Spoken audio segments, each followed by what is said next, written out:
Hello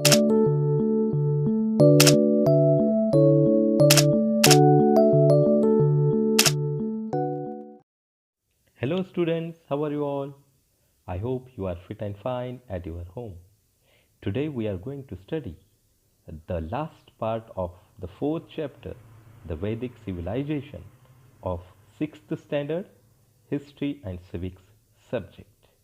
Before moving forward, students, I would like to say thanks to my subscribers and my dear students, as well as I am very grateful to them who have subscribed to my channel, as well as liked, shared, and commented below the video. Thank you for your support.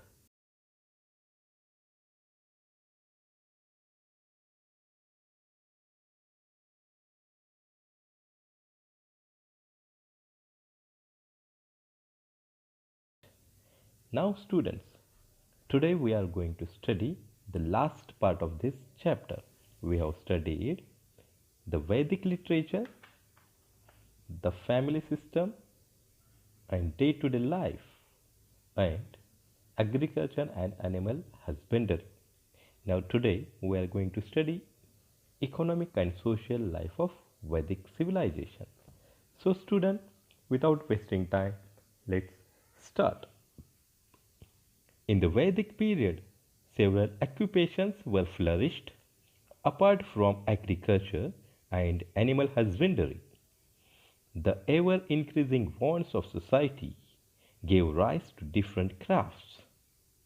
The requirements of agriculture, of war, and religion gave a stimulus to these craftsmen. The success of a few induced a large number of to follow the same occupation. Induced means students to give rise to.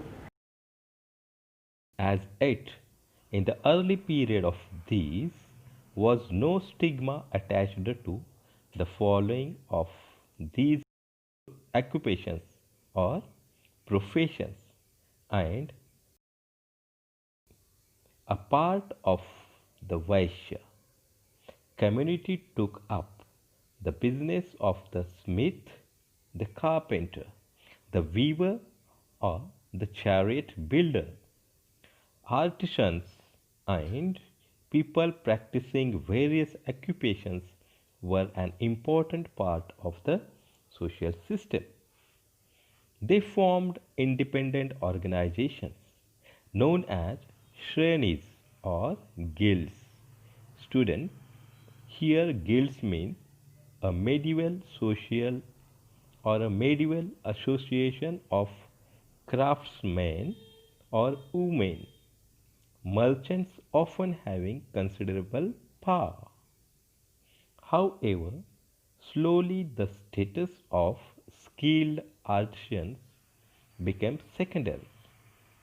Now, students, we are going to learn about the Varnas of Vedic civilization.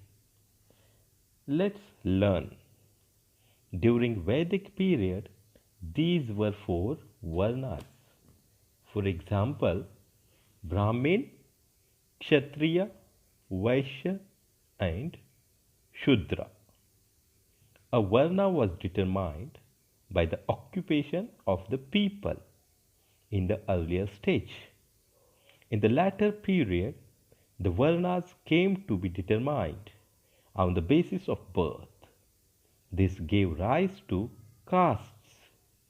The caste system led to inequality in the society.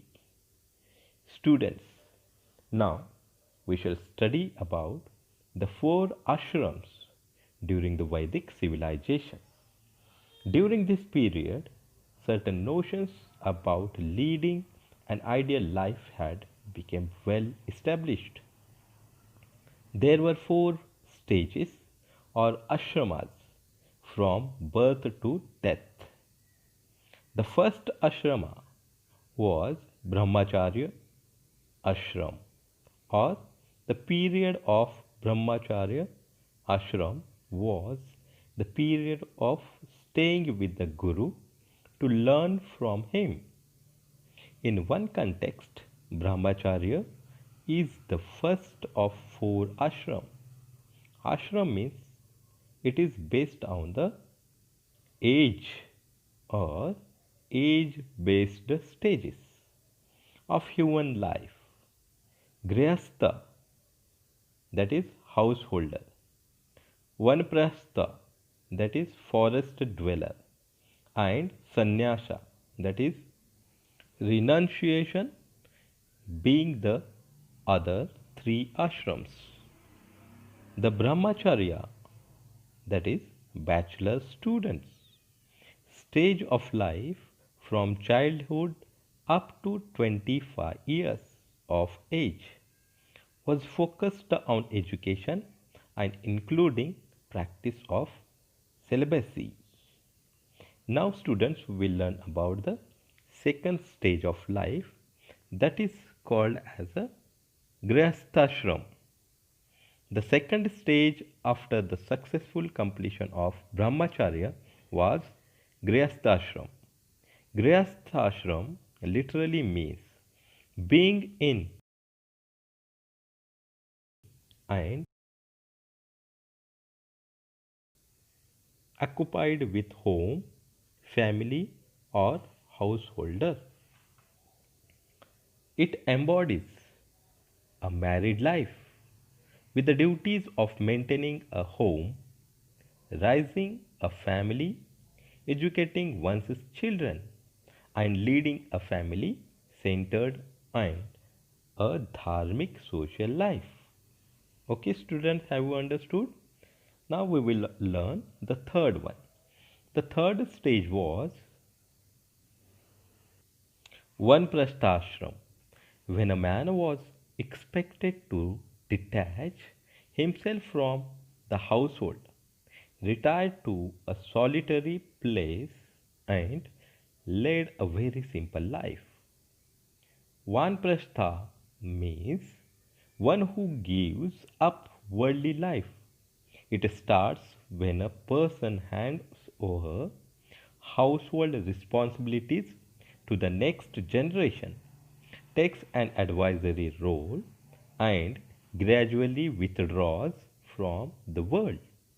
Okay, students? Now we will learn the last stage of the life during the Vedic civilization, that is Sannyas Ashram. The fourth stage of the Vedic civilization, or the fourth stage, was Sannyas Ashram. It is the last stage of life, renunciation. Within the Hindu philosophy, or four age based life stages. Sannyasa is traditionally conceptualized for men and women in late years of their life. It is marked by renunciation of marital desires. At this stage, the convention was to renounce all relations, lead life in order to understand the meaning of human life and not to stay in one place. Okay, student, have you understood the four ashramas during the Vedic civilization? Very good. Now we are going to study the religious ideas during the Vedic period. In the religious ideas of the Vedic period, forces of nature such as the sun, wind, rain, lightning, storms, and rivers were given the forms of deities. Vedic compositions pray them to become life giving forces. The Vedic people put offerings into the yajna or yagya fire to please them. These offerings were called havi. Yajna is the act of offering havi into fire. Initially, the yajna rites were simple. Later on, the rules of yajna became harder and harder. the importance of priests went on increasing. Students, do you know what is yajna or yagya? Yes, let's see the meaning of yagya. Literally, it means sacrifice, devotion, worship, offering, and refer in Hinduism to any ritual done in front of sacred fire, often with mantras. Yajna has been a Vedic tradition described in a layer of Vedic literature called Brahmanas as well as Yajurvedas. Yes, student. Now, let's learn more. People in the Vedic period had thought about how the natural phenomena occur. Summer is followed by the rainy season and the rainy season by winter. This is a regular cycle in nature.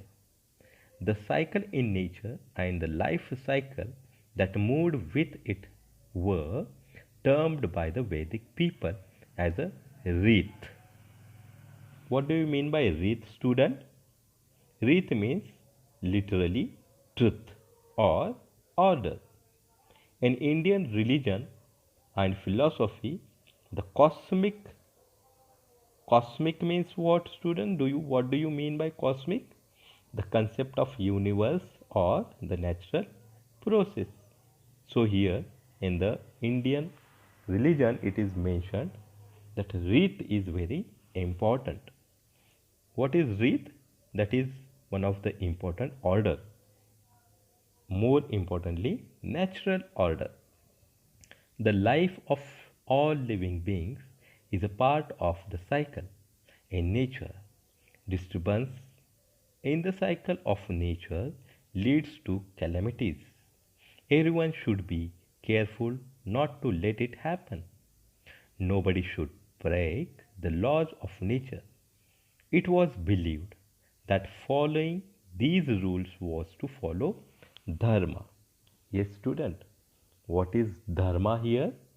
In Hinduism, dharma signifies behavior that are considered to be in accord with Rith, the order that makes life and universe possible, and includes duties, rights, laws, conducts, virtues, and right a way of living. Okay, student, have you understood?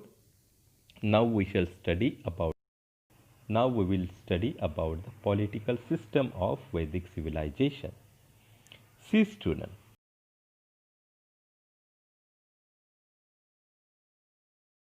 in the Vedic period, each village had a head known as Gramani. A group of village formed a Vish whose head was called Vishpati. Several Vish formed a Jana. Later, when the Jana settled into specific region, it became to be known as Janapada. The head of Jana was known as Nripa or Raja. Nripa is a Sanskrit word. Okay, students? The main duties of the king were to protect the people, collect taxes, and run the administration efficiently. Students, here Jana means people. Okay? In order to run the administration smoothly, the king appointed various officers. For example, Purohit. What do you mean by Purohit? Purohit means priest. And the Senapati of the army were officers of special importance. The officers who collected the taxes was known as Bagdok. Bhag means share. The person who collected the king's share of the produce of Jana was called Bhagduk. There were four institutions who guided the king: Sabha, Samiti, Vidat and Jana. The people of the state participated in the working. Women too participated in the working of Sabha and Vidat.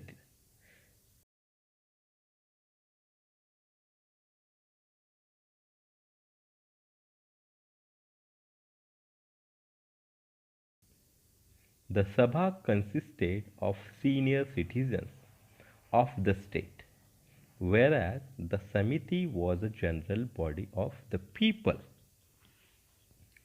See student, the Vidhat seems to be a more popular assembly than either Sabha or Samiti. In the Rig Vedic period, the Vidat was an assembly in which both men and women participated. It functioned as a centers for settled disputes, redistribution, and provided a place for performing sacrifice. Students, we will have a short information about Smriti. Now, later on in the Vedic thought, Smriti and Puranas were composed. After a period of time, the religious stream based on the Vedas, Smritis, Puranas, and local traditions came to be known as Hinduism. Students, what is Smriti? A Hindu religious text containing traditional teaching on religious such as the Mahabharata. Now student, what is mean by Purana? The literally meaning of Purana is ancient old, and it is a vast genre of Indian literature about a wide range of topics, particularly legends and other traditional laws. Along with the Vedic stream, there were other religious trends which took a different position from the Vedic one regarding Yagya rites and Varna systems. We will learn more about them in the next chapter. Yes, student, have you understood this much?